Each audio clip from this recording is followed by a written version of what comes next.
All right. Let's take a look and see if this is now live, properly live.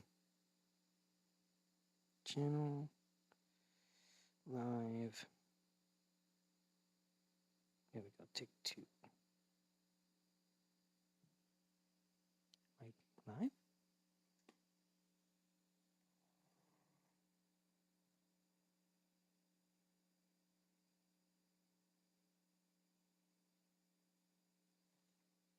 And YouTube is always messing up on this thing.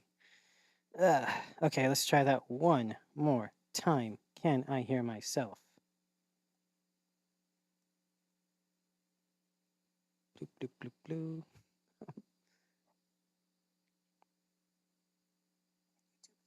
Okay, there we go. Okay, I can hear myself. All right. Hey, you guys. Welcome back to In the DOS streams late at night at like midnight when I've had a couple of drinks and I forget to unmute my microphone. This is just part two, I guess, a redo of the first stream for those of you who saw it for 5 seconds, couldn't hear me, and just tuned out. Today, I'm continuing my series where I am using the Behringer Wing to mix a live show. Now, what I am doing is I am also using the Fossey Audio IM4s. These things are pretty cool. It's FOSI Audio IM4. I don't know if you can see that. But these were the IEMs that I used to mix this live stream. They're open back IEMs. I have like a link somewhere in the tag. But if you like the way that this is sounding to you, all of this was mixed on this. I've been using these live lately whenever I mix for live streams or whenever I mix for IEMs, whenever I'm doing like a monitor mixer. Whereas normally I am using the Hi-Fi Man Anetta Nanos, which I think are amazing. They're probably the best headphone I've ever used. But yeah, just wanted to mark that down, that I am using this, and I'm really testing this out because I'm going to start using these to do these mixes. It's a lot easier, and I get a lot less bleed. Besides that, let's do a recap. So, in my first stream, I basically started off by talking about what we had on this session, right? So this session is from a live stream and a live performance done at Sound City Studios. That's the studio that Dave Grohl owns. And this is in their live room. We did a multi-track recording of the band and a multi-track recording of everything, right? I think the total channel count was 37 total channels. And what I did is I multi-tracked everything. So I got 64 channels into the 2 SD cards on the Behringer Wing. And I basically just recorded everything stock, clean. I want to show you guys how I went ahead and mixed this on the Wing, just so you can see and hear how it sounds, and then I can go over my workflow and my thoughts. So what I did do, though, is I stripped down the session to the stuff that wasn't necessary. The speeches, the music channels, everything like that, that's not going to be played here. We're just going to be going through the drums for this one, and then we're going to later on be going through stuff like the vocals, the bass, the sax. We're going to be mixing everything together. So let's start off with the drums. So I have already done an earlier live stream where I had myself muted. So I have my processing here. But what we can do is let's do a generic listen to the drums right now. And then we'll go over the processing. So here we go. This is coming through clean audio from Studio One back into the Wing, and it's going through the USB inputs. Here we go.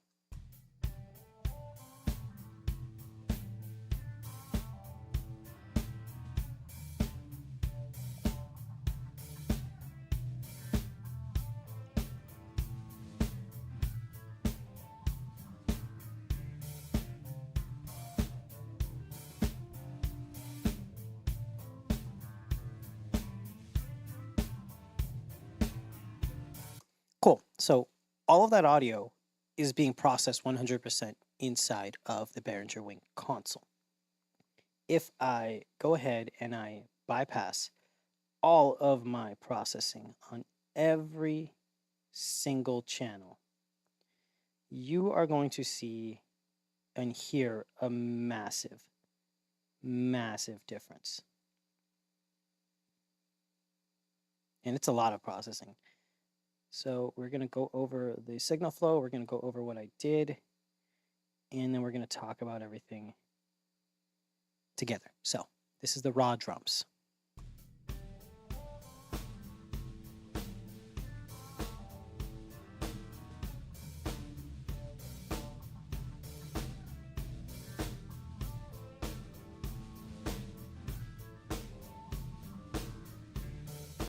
Pretty huge difference, right?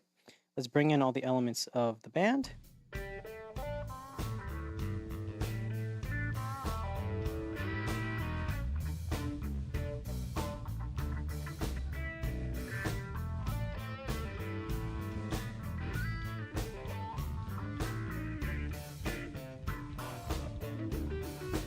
So it sounds okay, right? It sounds okay. And in a live room, you might not hear how bad some of these elements are, at least in a mix like this, where you're not in a live room. But in a live room, you hear a lot of the things, and especially in the stream. So this was for a stream mix. This is a kick drum. This was just big old kick drum with a very loose beater and a very loose, just both the heads were very loose, and there was no hole. So you couldn't put like an inside mic. We just used the SD5, I believe it is called. It is the microphone from Universal Audio. And it's a pretty cool microphone. I actually really like these microphones. But they're not the best microphones ever. Let me show you the SD5 right here. This is the SD5. It's basically a modeling microphone, but I like it because it sounds very good. And I don't use it for the modeling whatsoever. So this is the SD5.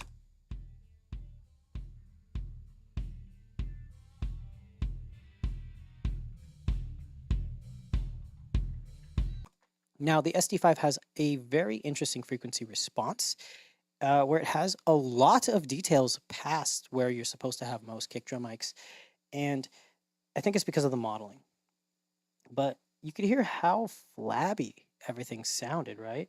Let me show you the processing that I ended up going for. I used a tilt EQ, I used a low cut, I used a transient designer, and then I used an EQ.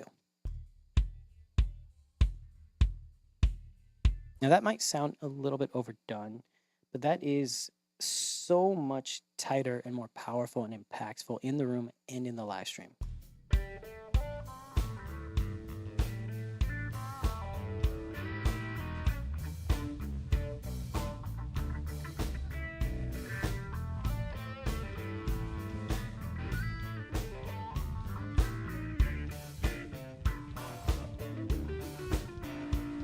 Right, around the same volume of level, you're getting a lot more impact, and it's a lot tighter and a lot more powerful.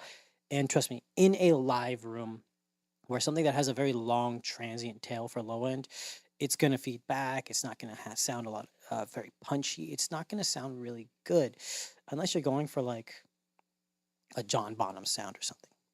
So let's go over the signal chain for this. So what I did is a very important thing is on all of my drums, because I like to do things either using drum buses, I do not use inserts, because if you use effects racks inserts, it adds a little bit of latency and a little bit of delay. No digital console is going to compensate for this delay, except for Waves LV1 system. Waves LV1 also has the issue where latency becomes a massive burden on the console. So because of that, I do all that on my processing.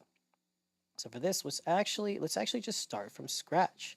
Let's get rid of all my processing and let's go over the signal chain here. Now, for the most part, most of the time when people are mixing drums, they are going to go for something like, hey, let's do a low cut filter, let's do a gate, let's do an EQ and a compressor. Well, I don't like to use gates, and let me show you why. At least not anymore. Normally I use the Even 88 gate. It's an amazing gate, and I think the Neve 88 gate literally sounds like one, which is really cool.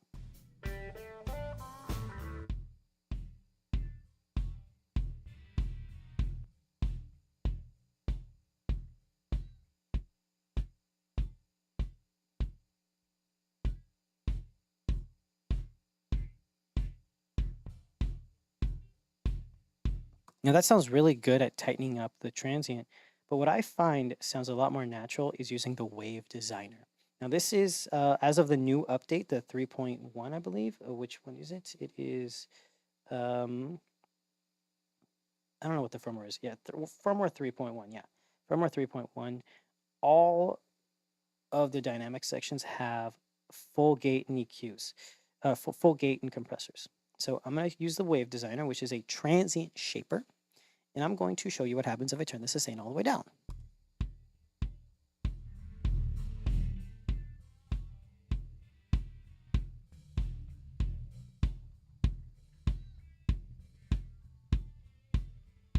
Suddenly, that really, really gnarly, expansive low end has been tamed down. It is literally a transient shaper. And for those of you who do not know what that means, let's pretend this is the transient of a waveform, right? Let's use the gate. This is the attack time, right? The time it hits to take the longest for the peak to hit. This is how long it lasts for that peak. And then this is how long it will continue to sustain. Now, if something has a very long tail, right, it basically lasts for a long time. A transient shaper is shaping that, and it will either increase the attack, decrease the attack, or increase and decrease the tail. A gate, on the other hand, works kind of like this, where it cuts off the sound at a certain frequency and kind of shuts it down. So I like a transient shaper over a gate because it does not suck out the life, and there's no point when, if you're over gating, it goes like, right? But what it does do is it prevents feedback because those long transients are tightened out, and you can increase punch by increasing how the attack is set up.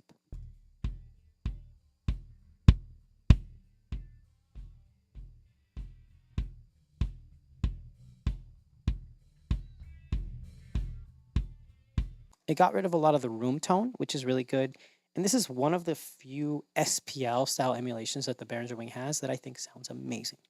Now, keep in mind that I am using these open back IEMs, the IM4s, the Fosse Audio IM4s, but I use that for the stream mix, and they were really happy with it. And when I checked back on my speakers and on their speakers and on my Hi-Fi Man and Ananda Nanos, everything sounded really good. So I'm really happy with these.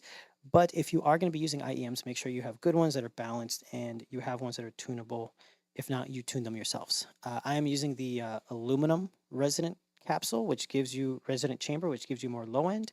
And then I'm using the like little squishies that are for more balanced low end, because these things come with a resonant chamber that is made out of brass that will actually give you more high frequencies and no low end. And then they have like these ones that have like balanced and bass and deep bass. I don't use them because they overload the low end. So I like it like this. And if I need to, I will do some tuning with the EQ parameter on the wings monitor section right here, which I have off. Okay, so let's see. So we have it a little bit less ugly. What about our EQ? Well, we have multiple EQs on the wing. We have the SSL, and for some reason, the SSL always has the divided by 3 on. I hate this on. We have a Neve 88R EQ, a Neve 1084 EQ, a Pultec, a Mog EQ, and a Fortissimo. And then on your buses and matrices, you also have an API graphic EQ. Personally, I really like the Fortissimo. It has a high and low shelf, and then it has a high and low mid bell. You can divide, or times 3, sorry, you can times 3 the frequency, and it's just really, really nice sounding.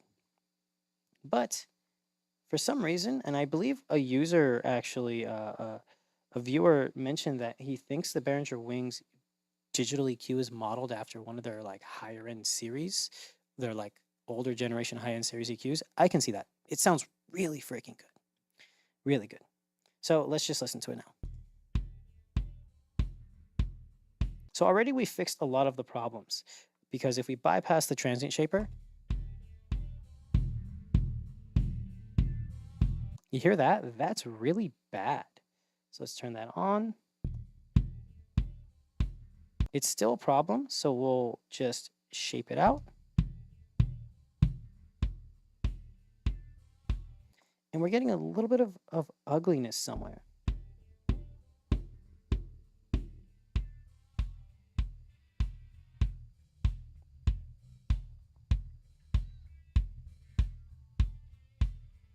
That sounds good, but because this is rock and roll, we don't need super tight low end, right? Or super boomy low end. We can filter it out. And a cool thing about the the wing stock EQ is you see right here, the little piano roll? Where that light is, you can see the resonant frequencies actual note value. So we see that the note of the kick drum is around here.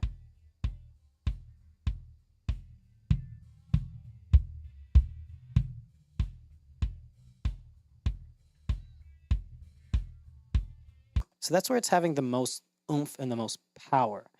For the next part is I want to have a little bit of top end, but I also want to get rid of the extreme clickiness. I hate that sound.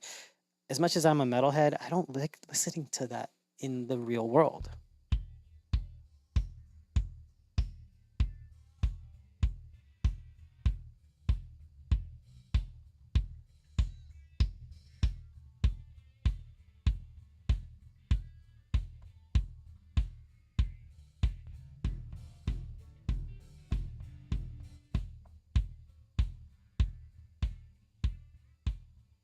And to me, that's a really good sounding kick drum.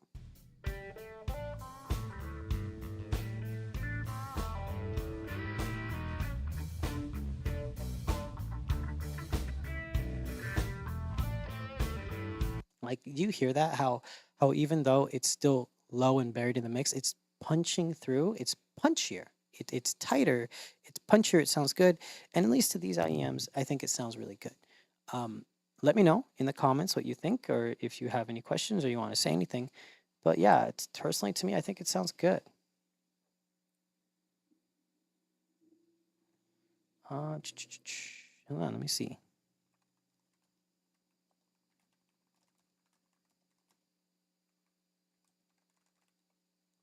All right, so let's move on to the snare drum. So for the snare drum, we have a snare top and bottom mic. Now for this, we used the SD7, the UA SD7. Bloop. And that is this one right here. This is a Universal Audio SD7 or Standard 7. And I love this mic. I love this mic. I think this is one of my favorite mics for horns, for guitars, and for pretty much almost anything. It's a hypercardioid microphone. It's basically just a 421 clone, but it sounds really good. On the bottom mic, we use a Sennheiser. What is it? A Sennheiser 609 or something, or 904. Yeah, use a Sennheiser 904. This is one of the more higher end, like little clip-on micies, and it was a really good mic. I like it. It's a very good mic. I would not sell my other mics for it. So one thing to note is when you are mixing snares, you want to make sure that you invert the phase on your bottom snare mic. If you don't, you actually get a phase loss. And I can show you that right here because we have the snare top and bottom. And you can see in Studio One, right here, you see how the audio file pushes when this one pulls. It pulls when this one pushes. It's because it's out of phase, because one microphone is up here, pointing down, getting hit by the signal, while the other one is down here, pointing up, getting pulled by the signal. And when this one gets pulled, this one gets pushed. So it's going to sound a little bit thin. Let me show you.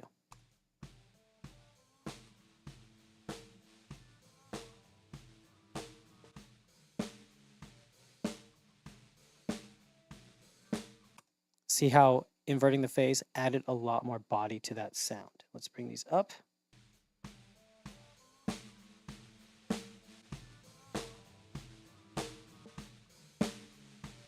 See how it takes away from the hollowness. Okay, so these are the snare mics. We have the snare top.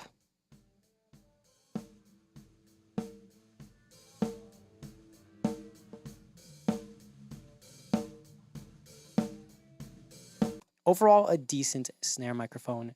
My only gripe about this microphone is that I personally, I think it doesn't really sound, not the microphone, but the snare itself.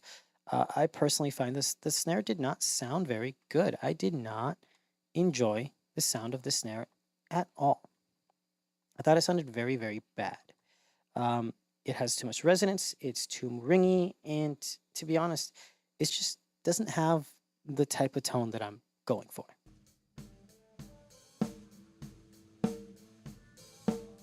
So the first thing that I do is I can choose a gate. I can use the wing gate.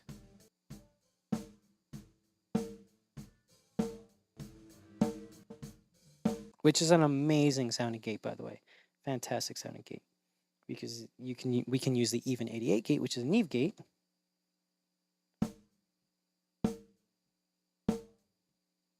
Which is even better, right? It's such a good gate.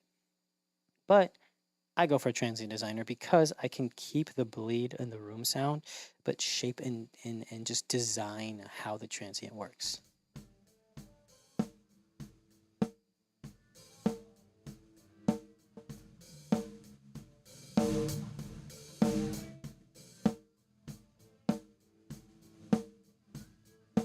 And I'm not worried so much on, is this going to sound amazing, right? Is it going to sound fantastic? Looking for my glasses, my eyes hurt. I'm not worried about, is this going to sound amazing by itself, because we have the under mic, the snare bottom mic, to give it that enhancement. So let's go ahead.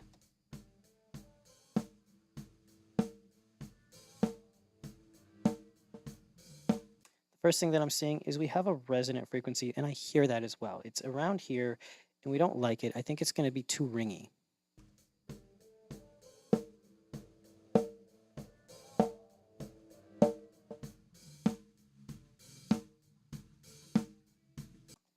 I definitely hear a second one, so we're going to grab another one and make this a super tight cue.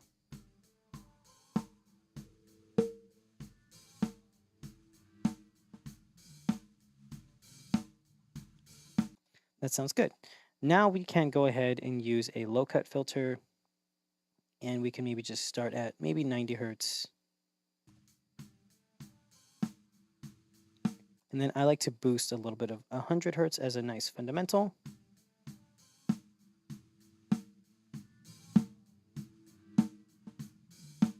And I'm hearing a little bit of a resonance, right? A little.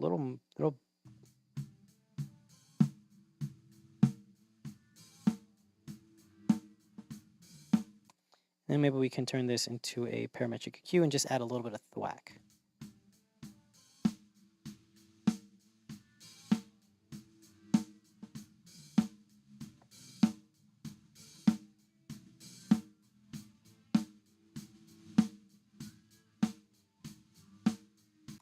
And we do have another EQ. We do have, what is it, 5 bands? 1, 2, 3, 4, 5, 6 bands of EQ. So I could do this and maybe make this a much more cleaner, like.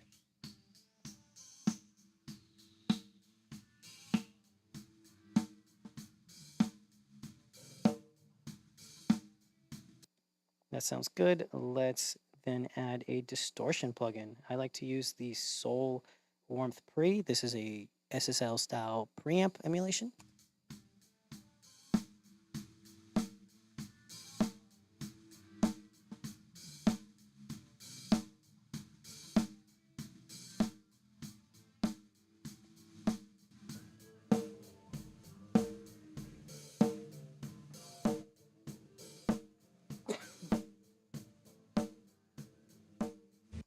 That sounds pretty good. Let's use EQ.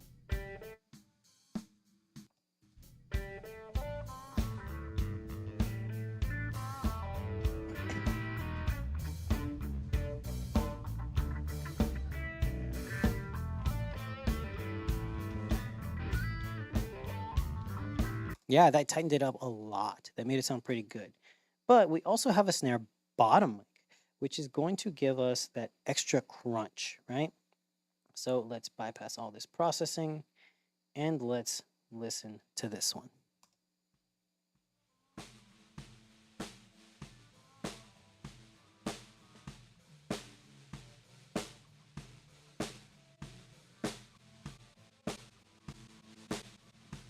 I'm just messing with it. Cool, so the first thing I'm gonna do is turn on a low cut filter. I'll leave it at 100 Hertz. And we're gonna go to our gate section and we're gonna use the transient designer once again. Again, the gate sounds fantastic, right?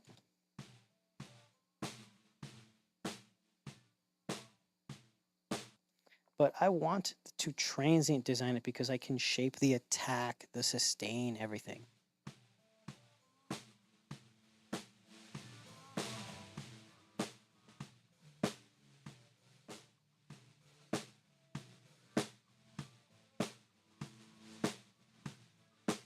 And I'm going to go for an EQ. For this one, I'm going to go for the SSL EQ just because I don't need it to do a lot of surgical stuff.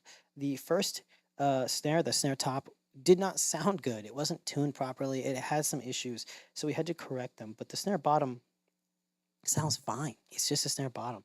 So let's just do for general shaping, right?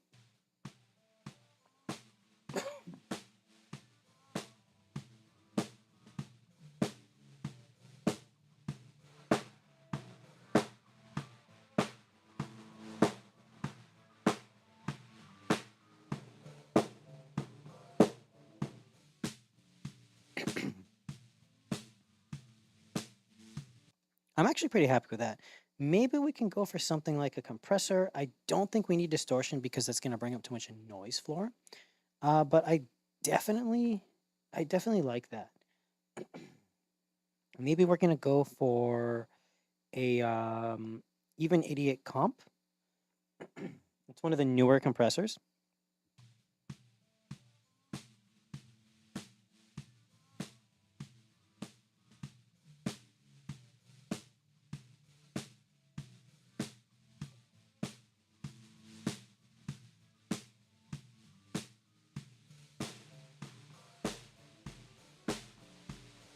You hear how that transient shaper really fixed a lot of that issue? It doesn't have that weird slap in the room anymore.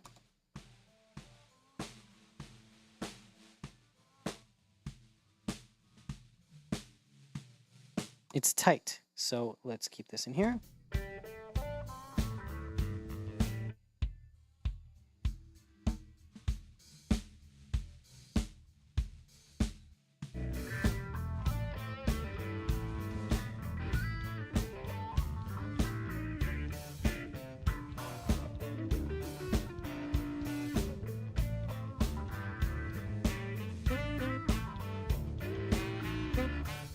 I think that sounds really good. I like that. We can now move on. So for this one, we actually have quite a lot of things here, right? We have really, really, really messy toms, like really messy toms. And we have lots of little issues here and there. So let us add a marker here. Inside of Studio One. Forgot where it is. Is it here? Here. Marker. We'll add a marker here. Oh my gosh. I haven't done it in so long. Start. There we go. No, that's a start. Boom.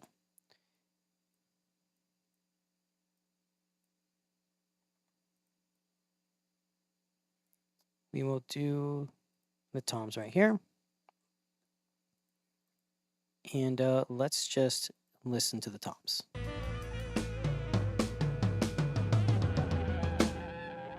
Okay, so the toms don't sound very good in this.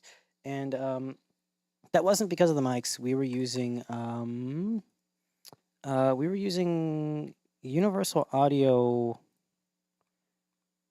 SD3s, which are very, very good mics. I actually really like these mics. They sound fantastic. We use these for the toms, but that really wasn't the problem. The problem was that the kit wasn't properly tuned. So tom 1 Sounds okay. It's just really resonant, has a lot of resonant sustain.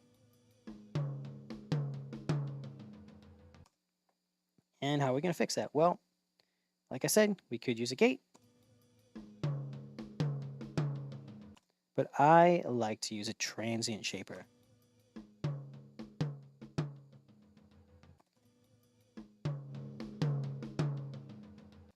And this is actually an issue, or not an issue, but this is where you can do multi-stage transient shaping if you really wanted to. Let's say we wanted to tighten this up really crazy. And then we wanted to like enhance it. That actually will sound different than just doing this. Notice how that resonant frequency is not really sustaining as much. It's because you're shortening the transient, and because you're shortening everything about that transient, then when you expand it again later, it's not going to expand it the same. So just so you know, just like how you can do multi-stage compression, you can do multi-stage limiting, multi-stage transient shaping is a thing. We don't need it here because we're just tightening it up. Now, for this case, for a tom that doesn't have a good resonant tone, I will not use an analog emulation. I need to be able to see the resonant frequencies, and I need to be able to fix them. So let's do that.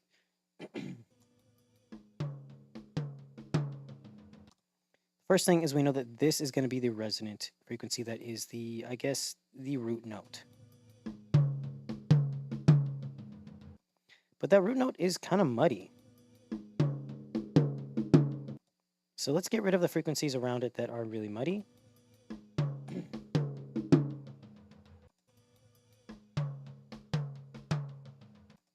Let's then enhance that. And instead of using a shelf, we can actually keep a shelf.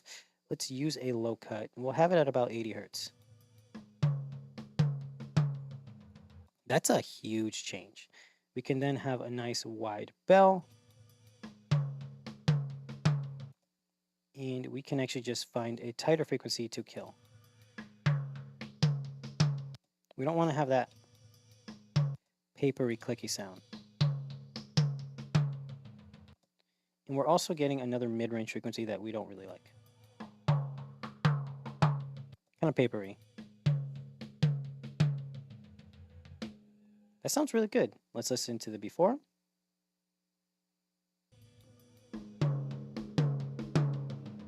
And the after.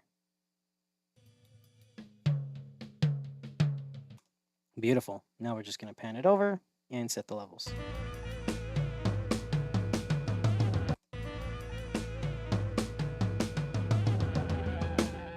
That sounds good. Let's move on to the secondary snare. Now this one, it wasn't that bad, so I do believe we used an Neve style EQ. And we'll start with the transient shaper, and let's get rid of our low cut filters. Now I'm going to start off with a low cut filter at about 65 hertz-ish because we know that we want to have that frequency dominant by the kick drum, in this mix at least. We're going to use the transient shaper to shape the transient tone. We might want to add a little bit of attack. Now we can use this EQ, and normally we could have a normal wing EQ. But I really like the way that the even 88 sounds. We could even go for a Pultec EQ if you wish. In this case, let's go for the even 88. I'm going to get rid of the boxiness. We will boost up around the fundamental. And then we can boost up a little bit at the top.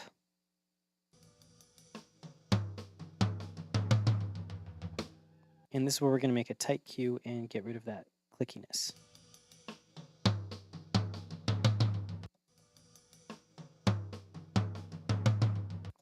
And then we can actually utilize maybe a tilt EQ to get rid of some extra resonance.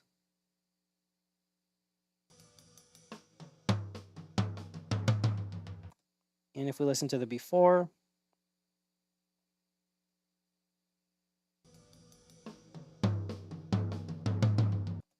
and the after. And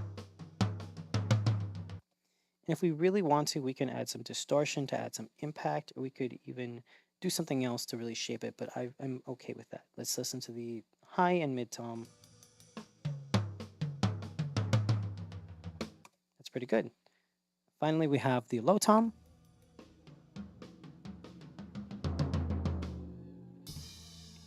Which doesn't really sound that good. It's right here. Let's go to that tom. Let's go to the session here. Okay, so let's start off again. So we can use a gate, but I will use a transient shaper because I like the way that that sounds. Again, a gate.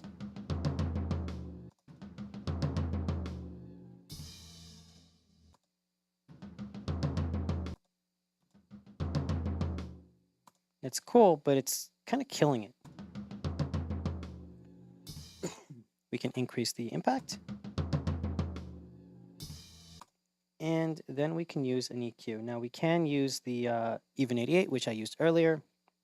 I'm not going to do that. We're going to go for the stock wing EQ because I want to find resonant frequencies.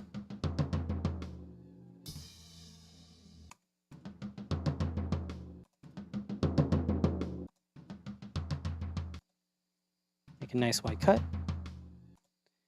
Do a nice boost. And if we want to be really, really meticulous here, we can get rid of that right there. We can now go to our cut filter. We'll have a cut at about 60 hertz. That sounds really good. We can add a little tap. And then we can go on the high shelf and we can make this really tight and get rid of that clickiness.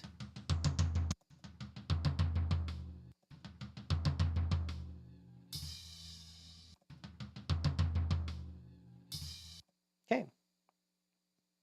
Let's go before. Really, really, really bad. That sounds good. Let's listen to all three toms.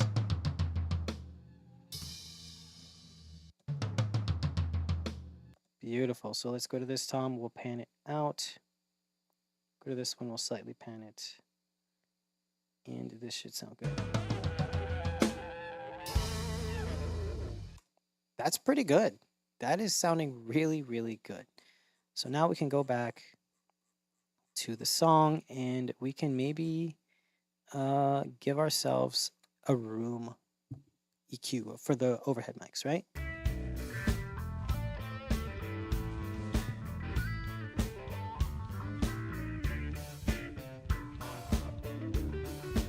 And that sounds pretty good. Let's go back to where we were originally on everything, right? Let's just go back just so we could see where everything started from so far.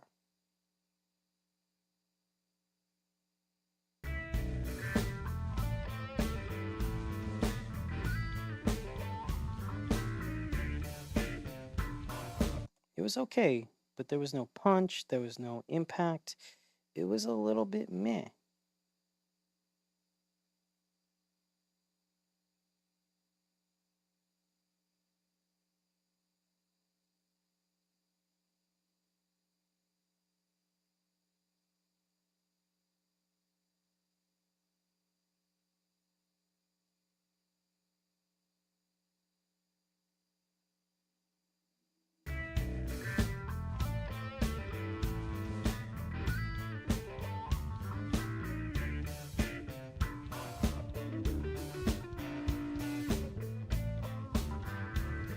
Cool.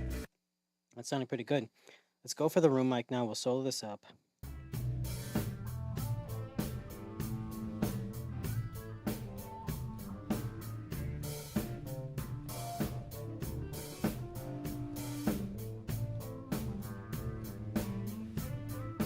And this is a situation where I feel like I want to do some compression, right? I want to have a nice like parallel compression or a nice just slightly overdriven compression. We can go for the distressor, which is going to give us a really over-the-top sound, but let's try for something that's going to be really punchy. The API compressor.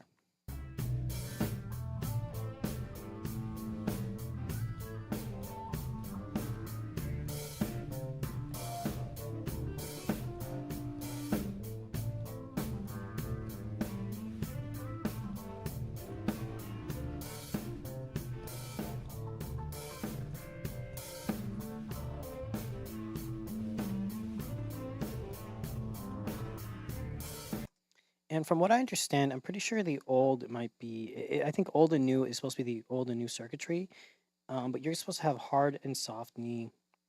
And I believe you're supposed to have feedback and feed forward compression. I think old and new might be feedback and feed forward, just swapping between, right? So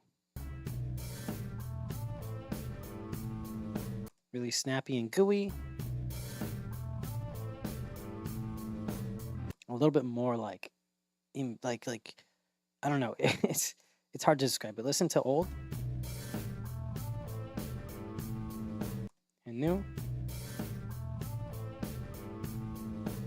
I feel like new pumps a little bit more. Old seems to keep the whole thing just a little bit more contained. It's a little softer. I feel like new is harder and you can pump it more because of it.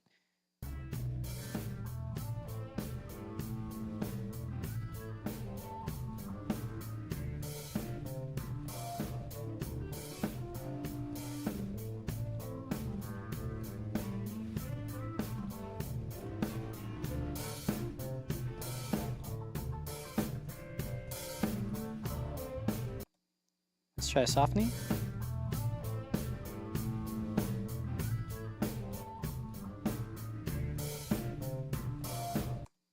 The soft knee with the old mode definitely has a tone and a vibe. What if we go for something maybe a little bit more snappy, maybe like a Neve cell compressor?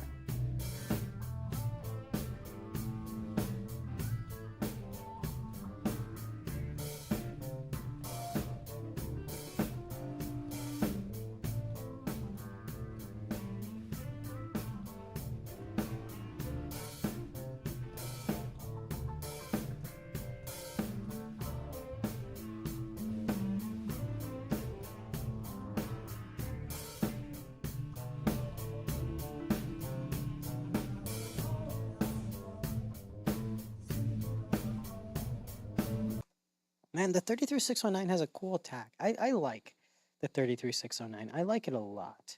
Let's go for the SSL bus compressor for the overheads.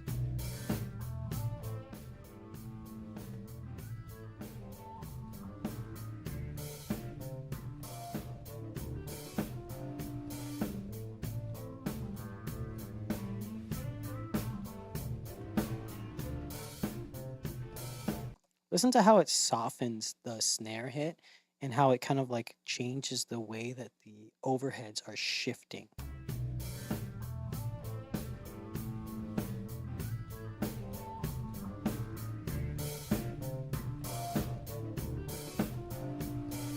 It almost like keeps the overheads in control a little bit. Personally, I think I prefer the Neve. It has more energy, but it's also a diode bridge compressor.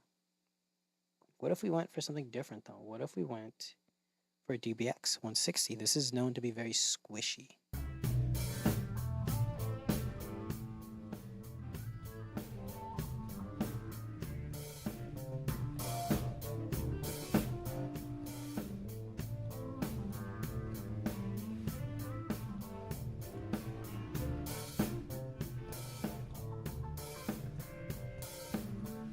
Honestly, I actually really like that. I actually think that sounds pretty cool. I dig it. Let's go for a 4-to-1 ratio.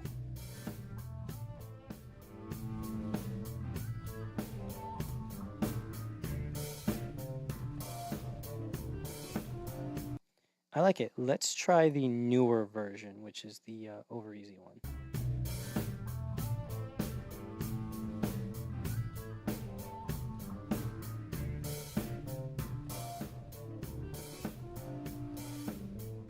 So over easy is just soft knee.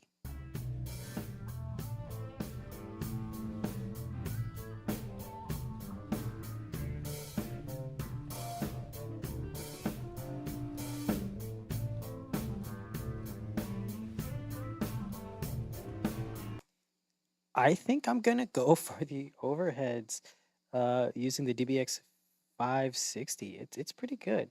Let's do some EQ.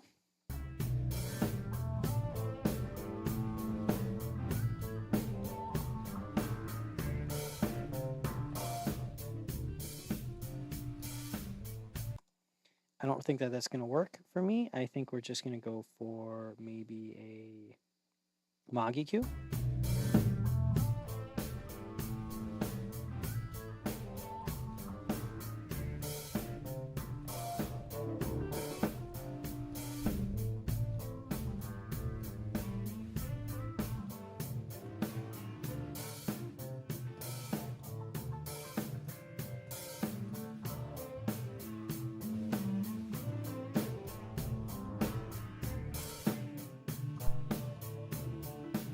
It's giving it like a nice soft sound, right? If we bring this in with the close mics,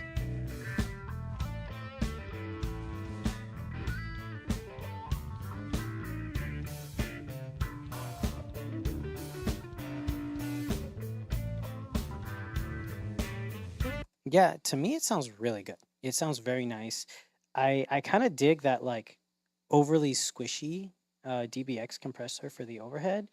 I'm not doing any compression for any of the other ones except for the snare bottom, I believe. And everything else is sounding really good.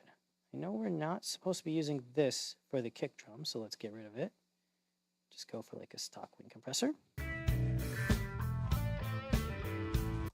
But let's actually go back to the kick. Maybe the kick sounds good with that, with like a very nice, like what is it, the TLA 100? This is the Summit Audio compressor.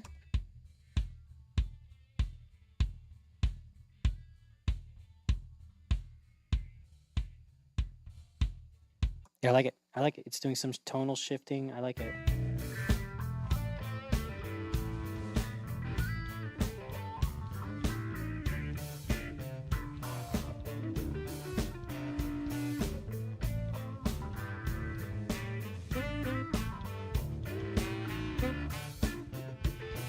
That adds so much punch. I love it. Okay, let's move on to the room mic. Now this is a little interesting because I didn't like these mics. This was using what was this using? This was using the Rode shotgun mics. I normally use Sennheiser shotgun mics. I'm not a huge fan of shotgun mics. They just don't sound that good to me. And this is the room sound that we got.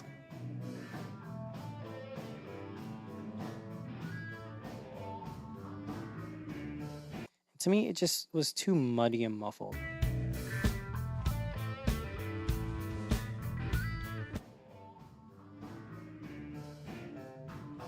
Yeah, I think what I want to do is I want to find a way to create a more aggressive tone. So let's change the compressor up. Let's start off with the distortion. Let's start off with the activity, the energy, the angriness, right? I've never actually used the Drummer compressor in real life or as the plugin in the wing. Let us give this a shot. And give me 1 second.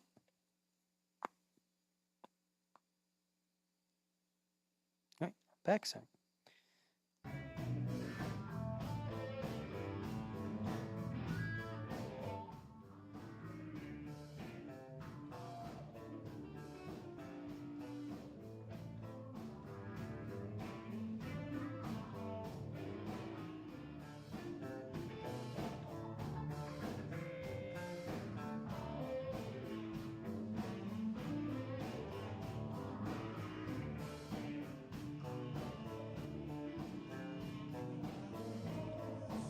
I I don't like it.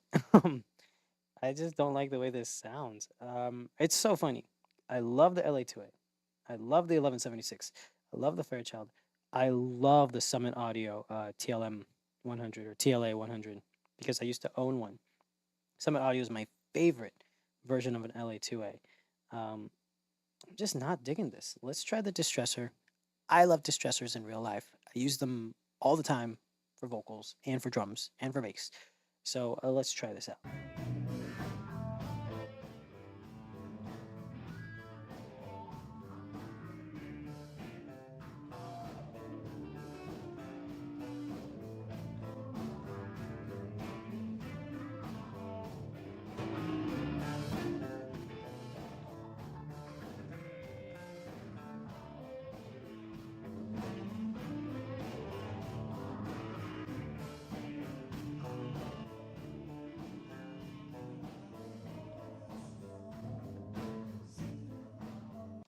Now, I feel like I need something that's going to be a little bit more aggressive on the snappiness. So we're probably going to just go for the 1176 all buttons in mode, fast attack, fast release.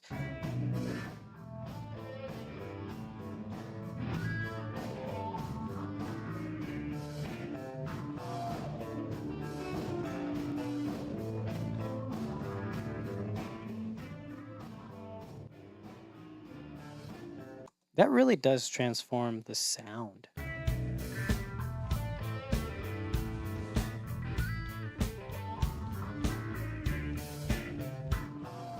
We're definitely getting somewhere. So let's go ahead, and we're not going to do anything here. Maybe a dynamic EQ, but not active.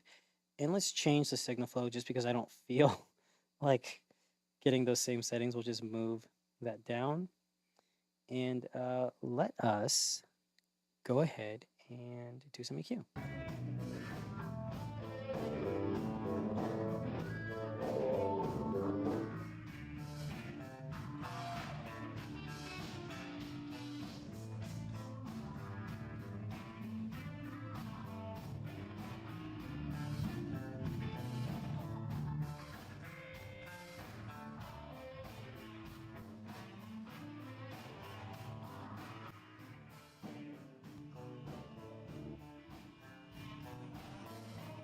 So long, sleeping on my own, Lord, I miss you. Okay, it ends up we're going to keep that room sound because it sounds fantastic. It is so good. It adds room, it adds vibe. But I need something for the drums, right? I need to add some type of mojo, some type of reverb. So let's go and let's add some reverb to this. We'll add reverb to the snares.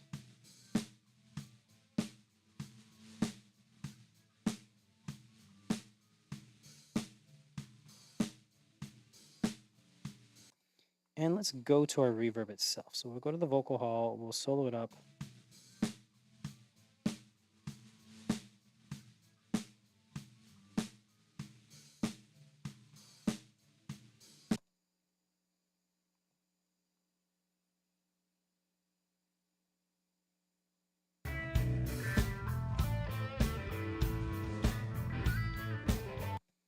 Let's grab a different effect.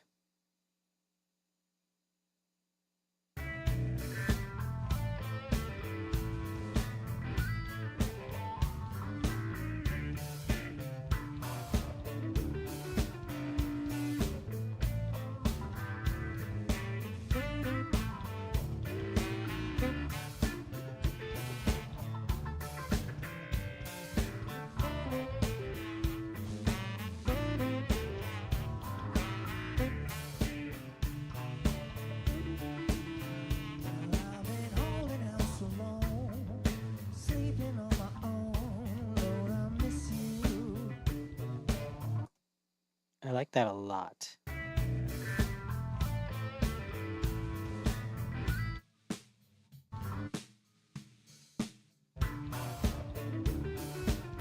Let's also send the overheads to that. That sounds really good.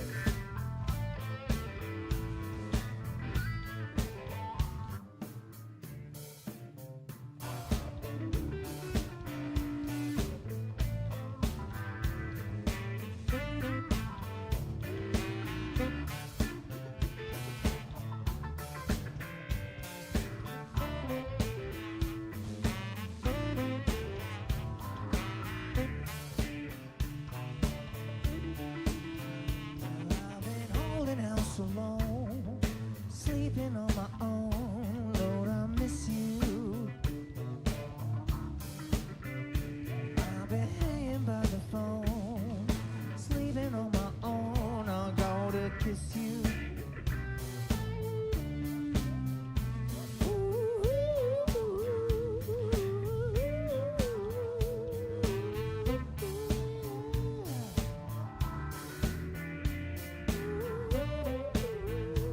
That's a pretty big difference. Let's create a preset for this. So this is using my Fosse audio, so we're going to save.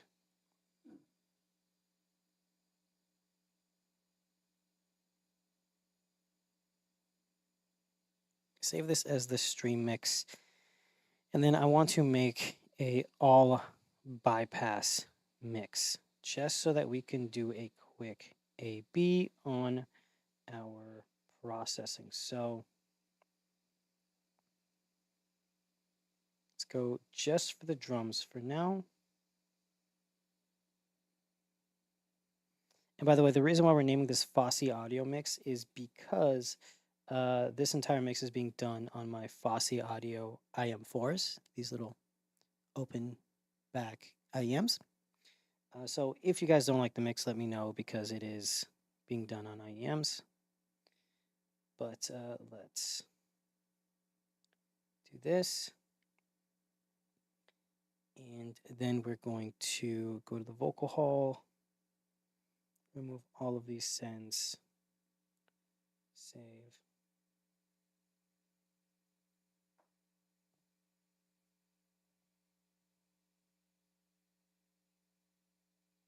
Okay, so we're going to do mix bypass. Let's listen to it.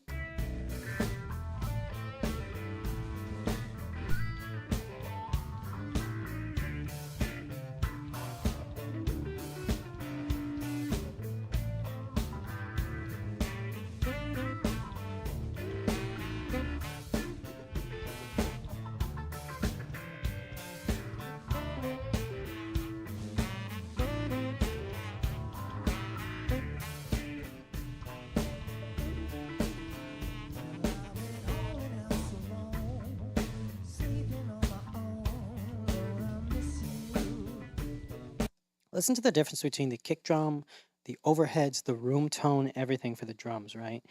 This is mixed bypassed.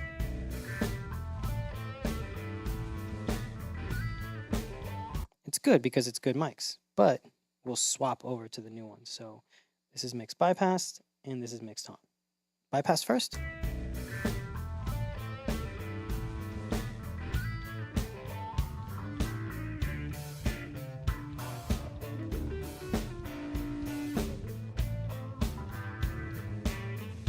There's a little bit more control places. I think we can actually bring the snare up a touch. So we could do snare minus 3.3, snare minus 6.3.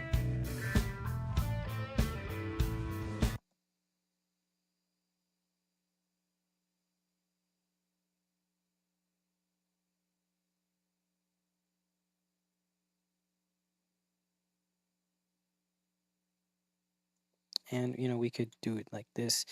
Let me just do it this way. Snare minus 3.3.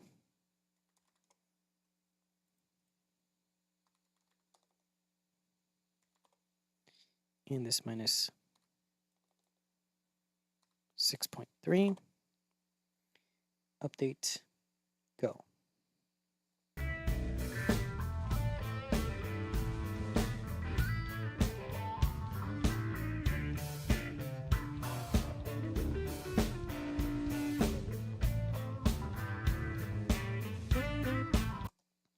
The overall mix on the drums sounds a lot more in your face. It has a lot more energy. It's a little bit tighter and a lot cleaner. We're able to discern a lot more things. And because we've done a lot of shaping and just overall enhancement, I really like it. Everything has more punch, has more energy, has more activity versus the premix when things just simply don't have that option. It's definitely something that you should keep in mind. If we are going to be doing a premix version, we should also do it with the phase inversion on, off and on.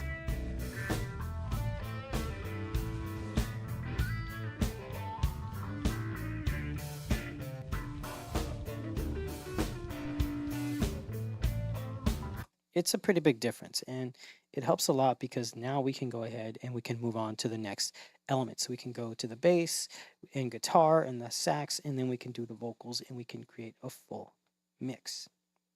But yeah, I think that's going to be it. That's where we're going to leave off and stop. It's pretty late now. It is like 1 a.m.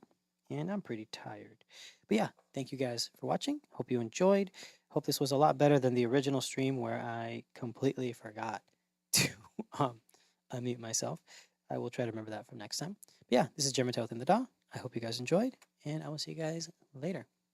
Bye.